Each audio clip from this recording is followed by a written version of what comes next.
Hey guys, update tayo. Kari-kari ng Tinola. Pumapabor ang mga fans ng Kairin sa tambalan ngayon ni Kyle Chari and Kai Montinula dahil sa pagsasama nila sa MMP kung saan papalabas na nga. At dito nakikita sa mga post dahil nga na-interview na sila ng kapamilya online chat.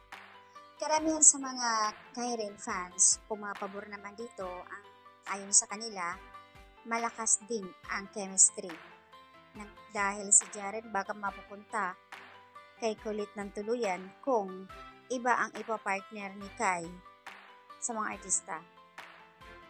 Hindi naman siguro, hindi naman porkit na love team sila na hindi na pwedeng maipair si Kai sa iba. Lahat naman ng mga artista ka-love team pagdating sa teleserye or movie, iba ang partner nila. So, depende lang talaga.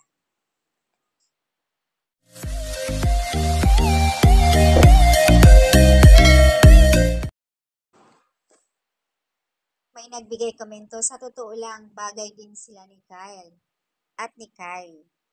Sobrang napakagaling nila, in fairness naman. Kung mapupunta naman si Jaren kay kulit, wala namang problema. Pero hanggang work lang din sila.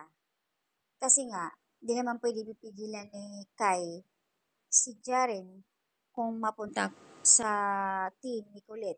As in, work lang naman. Nasa kanila na yan kung talaga loyal sila sa isa't isa. Pero wala namang binitawan pa ang Kairin kung mayroon silang official na something relation. Wala naman. Kumbaga, project lang muna sila. Ayaw nga kay Kai, work muna. Kasi hindi pa tayo or kami dumating sa punto na pumapasok sa relasyon kasi baguhan pa lang kami sa industriya. Yun yung